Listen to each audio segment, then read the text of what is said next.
كنتم خير أمة أخرجت للناس تأمرون بالمعروف وتنهون عن المنكر وتؤمنون بالله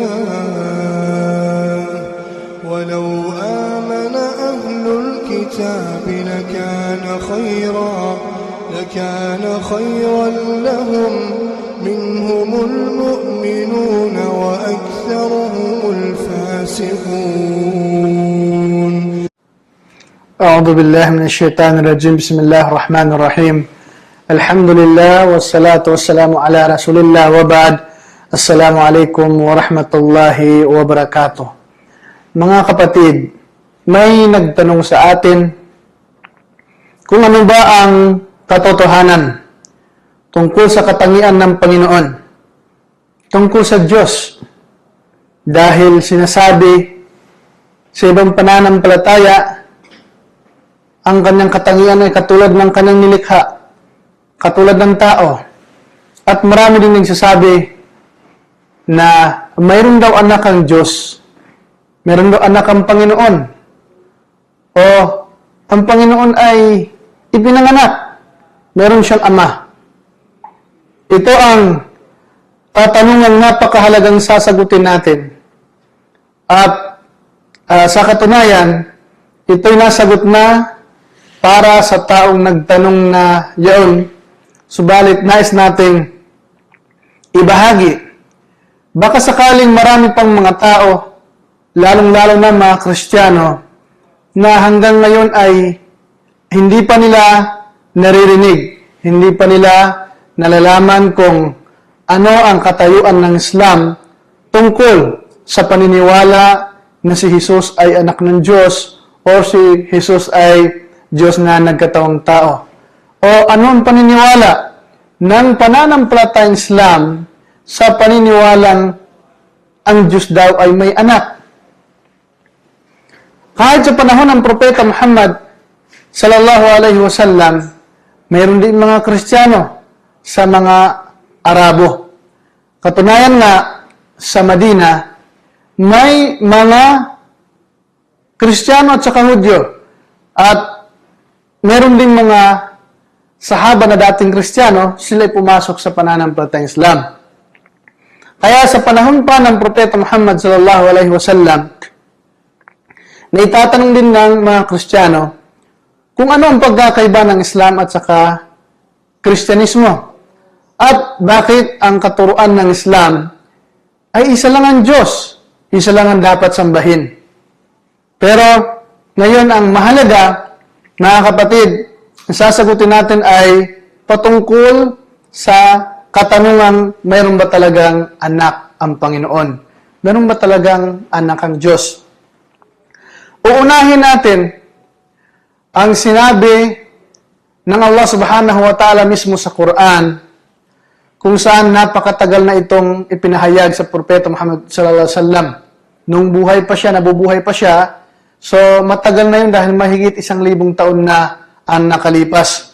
So hanggang ngayon, ito ay tinatalakay pa rin upang sa ganon makarating sa mga taong patuloy na ang kanilang paniniwala ay mayroon daw anak ang Panginoon o mayroong Panginoong nagkatawang tao ayon sa kanilang paniniwala. Ang aya o ang sura na ito, ang sinabi ng Allah o salita ng Diyos, na tinutukoy ko ay sa Suratul Ikhlas mula sa Quran. Ang Quran ay ang siyang pinakahuling kapahayagan na ipinahayag sa pinakahuling sugo at propeta ng Diyos na si Muhammad sallallahu alaihi wasallam. Sa kanya ipinahayag ang maluwalhating Quran. So mula sa Quran na to, may tinatawag na kabanata ng Ikhlas. At ang bilang nito ay, kung hindi ako nagkakamali, ika-112, kung hindi ako nagkakamali. Ika-112 na sura sa Quran.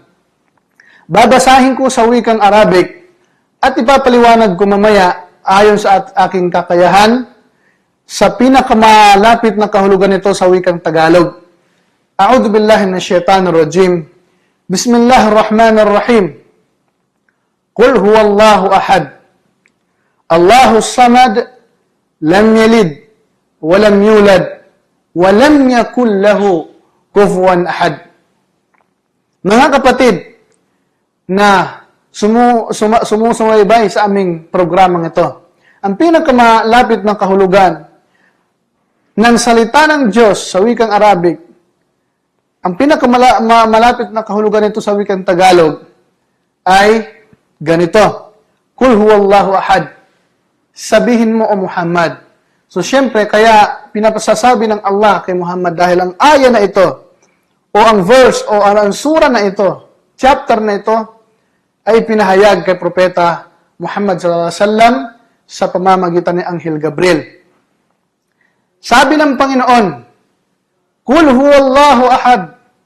Sabihin mo, O Muhammad, na si Allah, ahad, nag-iisa. Nag-iisa. Once na sinasabi nating nag-iisa, wala siyang kahati sa kanyang pagka-Panginoon at pagka-Diyos, sa kanyang kapangyarihan.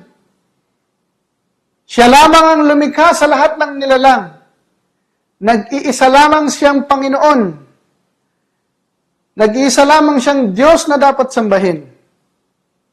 Tungkol sa mga Diyos-Diyosan na sinasamba ng tao, bukod sa Kanya, itong lahat ay hindi karapat-dapat sambahin at huwad na Diyos-Diyosan. Wala silang kakayahang lumikha kahit na langaw. Kahit na napakaliit na nilikha, wala silang kakayahan. So bakit natin sasambahin sila? Bakit hindi na lang sasambahin mo yung nag-iisang Panginoon at Diyos? Okay.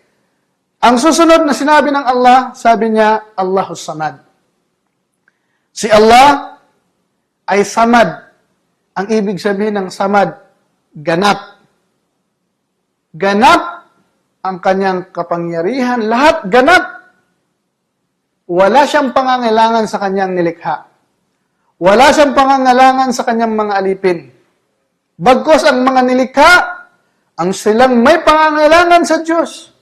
Silang may pangangailangan sa Panginoong Allah subhanahu wa ta'ala. Ganap ang kanyang kapangyarihan.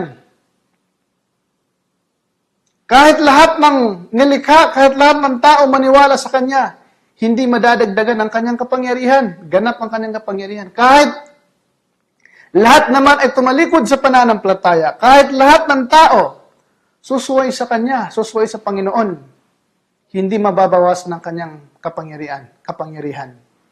Allahus Samad.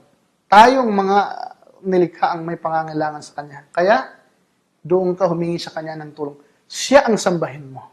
Huwag kang sumamba sa bagay na hindi nagdudulot ng kabutihan at hindi nagdudulot ng kasamaan.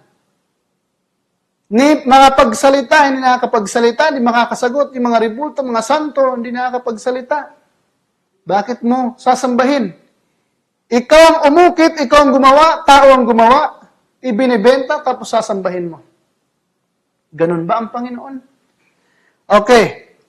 Ang susunod na verse, sabi ng Panginoong Allah, sabi niya doon sa una, Kul huwallahu ahad, Allahus samad, lam yalid. Hindi siya nagkaanak.